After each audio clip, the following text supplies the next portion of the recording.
ब्राह्मणों के खिलाफ सिर्फ भाजपा या मोदी ही नहीं खड़े हैं, बल्कि इस फेहरिस्त में कांग्रेस, राहुल गांधी, स्टालिन जैसे बड़े नेता भी अहम भूमिका निभा रहे हैं। शायद रमेश रंजन मिश्रा की लिखी एक कविता हालिया हालातों में ब्राह्मणों पर फिट बैठ रही है, जिसमें उन्होंने लिखा था कि चाहे तिल लो या ताड़ लो राजा, राई लो या पहाड़ लो राजा, मैं अभागा सवर्ण हूँ, मेरा रोया रोया उखाड़ लो राजा।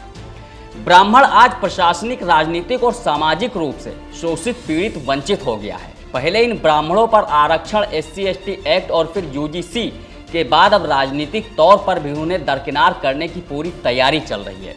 और इसमें देश की या यूँ कहें कि विश्व की सबसे बड़ी पार्टी का जितना हाथ है, उतना ही कांग्रेस और अन्य दलों की भूमिका है। दूसरी पार्टियों का तो समझ आता है कि वो अपनी विचारधारा और एजेंडे पर अडिग हैं, लेकिन भाजपा को तो शर्म आनी चाहिए थी। वो कैसे उस ब्राह्मण को भूल रहा है जो उसका कोर वोटर है। तो जवाब दो मोदी जी कि तमिलनाडु के विधानसभा चुनाव में आपकी पार्टी ने ब्राह्मणों को टिकट क्यों नहीं दिया? क्यों हर बार सिर्फ उन्हें ही भाजपा टारगेट कर रही है? जवाब दो मोदी जी कि जिस तमिलनाडु में ब्राह्मण लंबे समय तक भाजपा का आधार वोटर रहा, उसे अपने हिस्से में आई 27 सीटों में से एक भी उम्मीदवार क्यों नहीं बनाया? क्यों उसका बहिष्कार करने पर भाजपा तुली हुई है? जवाब दो मोदी जी। नमस्कार, मेरा नाम है शैलेंद्र और आप देख रहे हैं जवाब दो। तमिलनाडु की सियासत एक ऐसा रणक्षेत्र बन चुकी है जहां कभी प्रभावशाली रहे ब्राह्मण पूरी तरह से हाशिए पर धकेल दिए गए हैं। इस बार के विधानसभा चुनाव ने एक बड़ा राजनीतिक संदेश दिया है। सिर्फ DMK और कांग्रेस ही नहीं, बल्कि AIADMK और BJP ने भी एक भी ब्राह्मण उम्मीदवार मैदान में नहीं उतारे हैं। करीब 35 साल में पहली बार ऐसा हुआ है जब AIADMK ने किसी ब्राह्मण को टिकट नहीं दिया। ये सिर्फ एक चुनावी फैसला नहीं, बल्कि बदलती सियासत का बड़ा संकेत भी है। सवाल उठता है, आखिर क्यों तमिलनाडु की राजनीति में ब्राह्मणों को पूरी तरीके से दरकिनार किया जा रहा है? एक समय था जब मद्रास प्रेसिडेंसी में ब्राह्मणों का दबदबा था, लेकिन द्रविड़ आंदोलन के उभार ने सियासत की दिशा को बदल दी। ब्राह्मण राजनीति धीरे धीरे हाशिए पर चली गई। तमिलनाडु की राजनीति इस समय एक ऐसे दौर से गुजर रही है जहां चुनावी फैसले केवल उम्मीदवारों के चयन तक सीमित नहीं रह गए हैं, बल्कि पूरे सामाजिक और वैचारिक संतुलन को दर्शा रहे हैं।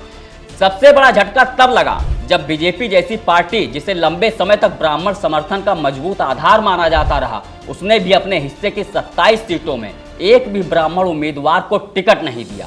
ये कदम सिर्फ एक रणनीतिक निर्णय नहीं, बल्कि तमिलनाडु की बदलती राजनीतिक धारा का संकेत माना जा रहा है, जहां जातीय गणित और वोट बैंक की प्राथमिकताएं पहले से कहीं अधिक निर्णायक हो चुकी हैं। अगर पूरे चुनावी परिदृश्य पर नजर डालें तो तस्वीर और भी स्पष्ट हो जाती है।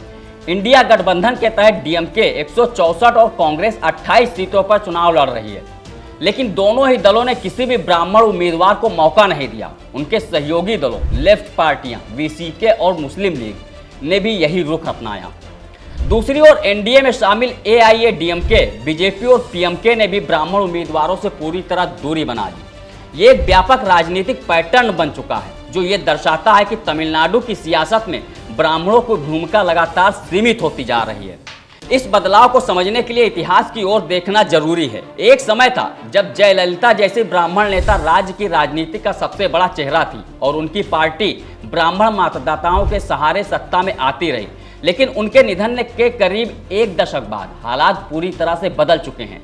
2021 में जहां पार्टी ने ब्राह्मण चेहरों को मौका दिया था, वहीं इस बार पूरी तरह से किनारा कर लिया है। सियासी पंडितों का मानना है कि पिछले कुछ वर्षों में ब्राह्मण मतदाताओं का झुकाव तेजी से BJP की ओर बढ़ा है, जिससे AIADMK को इस वर्ग में निवेश करने का चुनावी लाभ कम नजर आ रहा है। वहीं BJP खुद अब इस दुविधा में फंसती दिखती है कि ब्राह्मण उम्मीदवार उतारने से कहीं उसका व्यापक OBC और दलित वोट बैंक प्रभावित न हो जाए। फिल्म अभिनेता से नेता बने विजय की TVK और फिल्म प्रोड्यूसर से सियासत में उतरे सीमान की NTK यानी कि नाम तमिलर काची पार्टी ने ब्राह्मण उम्मीदवारों को मैदान में उतारकर ये संकेत दिया है कि वे इस वर्ग को साधने की कोशिश कर रहे हैं, खासकर उन इलाकों में जहां ब्राह्मण मतदाता निर्णायक भूमिका निभा सकते हैं। सीमान का पेरियार विरोधी रुख और उनके बयान इस बात की ओर इशारा करते हैं कि तमिलनाडु की राजनीति में अब वैचारिक टकराव का एक नया अध्याय खुल रहा है, जहां पहचान और राजनीति का मुद्दा फिर से केंद्र में लाया जा रहा है। दरअसल तमिलनाडु की राजनीति की जड़ें पेरियार रामास्वामी के आत्मसम्मान आंदोलन में निहित हैं, जिसने ब्राह्मणवाद और सामाजिक असमानता के खिलाफ एक मजबूत वैचारिक आधार तैयार किया। इसी विचारधारा से DMK और AIADMK जैसी पार्टियां उभरी जिनकी राजनीति पिछड़ी जातियों और दलितों के उत्थान के इर्द गिर्द केंद्रित रही। राज्य में लागू 69% आरक्षण और ओबीसी दलित वोट बैंक की निर्णायक भूमिका ने भी राजनीतिक दलों को मजबूर कर दिया कि वे उन्हीं वर्गों को प्राथमिकता दें जिनकी संख्या और प्रभाव ज्यादा है। लगभग 3% आबादी वाले ब्राह्मण समुदाय को इस गणित में वोट बैंक के रूप में कम अहमियत दी जाती है। यही वजह है कि आज तमिलनाडु की राजनीति में एक ऐसा परिदृश्य बन गया है जहां लगभग सभी बड़े दल ब्राह्मणों को टिकट देने से बच रहे हैं। ये सिर्फ चुनावी रणनीति नहीं बल्कि एक गहरे सामाजिक और वैचारिक बदलाव का संकेत भी है। अब सबसे बड़ा सवाल यही है कि क्या ब्राह्मण राजनीति तमिलनाडु में हमेशा के लिए हाशिए पर चली गई है या फिर बदलते राजनीतिक समीकरणों के बीच भविष्य में इसकी वापसी की कोई संभावना बची हुई है। मतलब अब हर तरफ से ब्राह्मणों को दबाने की पूरी कोशिश की जा रही है, वो चाहे यूजीसी के नए नियम हो, SC/ST एक्ट हो या फिर आरक्षण का दंश। इन सब के जरिए सवर्णों और खासकर ब्राह्मणों को मुख्य धारा से अलग थलग करने की साजिश है। इस वीडियो में फिलहाल इतना ही। इस मुद्दे पर आपकी क्या राय है हमें कमेंट करके जरूर बताएं। नमस्कार। This video is sponsored by Ram Ram Group of Companies, co-sponsored by Nature House and Bhaiya Ji Silver Coated Ilachi.